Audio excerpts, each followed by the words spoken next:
When a sphere pure rolls down an inclined plane, then identified the correct statement related to the work done. First option है the friction force does negative translational work.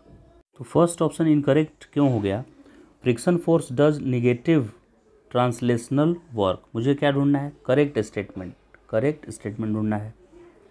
हाँ, ये बात सही है कि जब ये pure rolling करते हुए आएगा तो इसकी वेलोसिटी धीरे धीरे इंक्रीज होगी, ये वेलोसिटी, क्योंकि अंडर ग्रेविटी आ रहा है तो कुछ तो इसका वेलोसिटी mg का कंपोनेंट इधर लगता है कितना, mg साइन थीटा, अगर इंक्लिनेशन थीटा है तो ये फोर्स इसके सेंटर ऑफ मास के वेलोसिटी को बढ़ाएगा। तो प्योर रोलिंग के लिए v बराबर आर ओमेगा में अगर v बढ़ रहा है तो ओमेगा को भी बढ़ाना पड़ेगा किसी को, तभी प्योर रोलिंग पॉसिबल है। तो ओमेगा बढ़ाने के लिए फ्रिक्शन एक्ट करेगा इस डायरेक्शन में, क्योंकि v इस डायरेक्शन में बढ़ रहा है तो ओमेगा भी ऐसा बढ़ना चाहिए। तो टॉर्क प्रोड्यूस यही करने वाला है सेंटर ऑफ मास के अबाउट। तो फ्रिक्शन तो बिल्कुल सही बात है कि इस साइड में फ्रिक्शन लगेगा और बॉडी का डिस्प्लेसमेंट नीचे की तरफ हो रहा है। तो ऐसा अपीयर हो रहा है कि फ्रिक्शन का वर्क डन निगेटिव होगा, लेकिन निगेटिव होगा नहीं।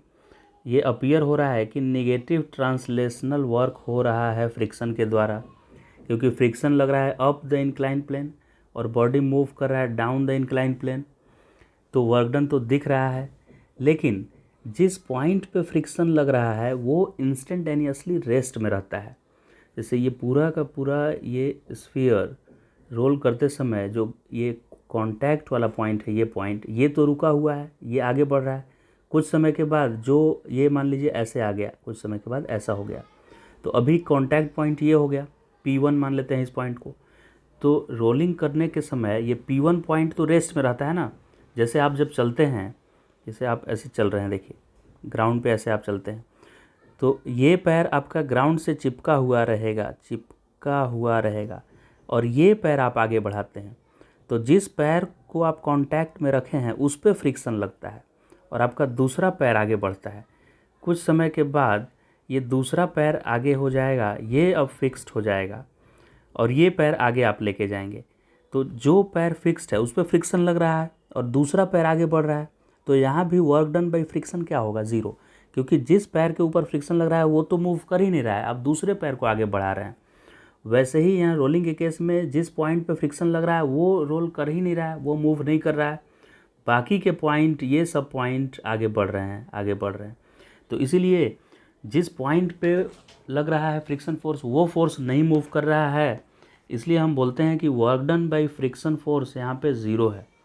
ट्रांसलेशनल वाला भी ज़ीरो है और रोटेशनल वाला भी वर्क डन फ्रिक्शन का ज़ीरो है, क्योंकि जिस पॉइंट पे लग रहा है वो पॉइंट न तो रोटेट कर रहा है न ट्रांसलेट कर रहा है, वो इंस्टेंटेनियसली रेस्ट में है, तो दोनों ही ज़ीरो होगा।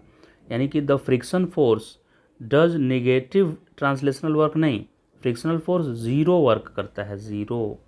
वैसे ही रोटेशनल वाले के केस में भी the friction force does positive translational work नहीं, ज़ीरो रोटेशनल वर्क और ज़ीरो ट्रांसलेशनल वर्क करता है। और zero non negative non positive number है, वो तो पॉजिटिव नेगेटिव कुछ भी नहीं है। तो इसीलिए फर्स्ट टू ऑप्शन रॉन्ग हो गया।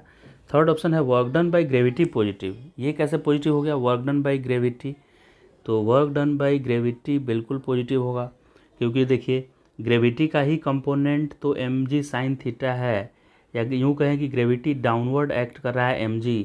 तो जब बॉडी ये फाइनली यहाँ पे आ जाएगा तो इसमें डाउनवर्ड डिस्प्लेसमेंट क्या इस इंक्लाइन प्लेन के हाइट के बराबर हो जाएगा? इतने हाइट के बराबर डाउनवर्ड डिस्प्लेसमेंट हो जाएगा, बिल्कुल। तो इस तरह से बॉडी में ग्रेविटेशनल फोर्स भी डाउनवर्ड लगा और वो डिस्प्लेसमेंट भी डाउनवर्ड डायरेक्शन में हुआ, तो work done by gravity positive होगा ही। इस तरह से थर्ड ऑप्शन करेक्ट हो गया इसका।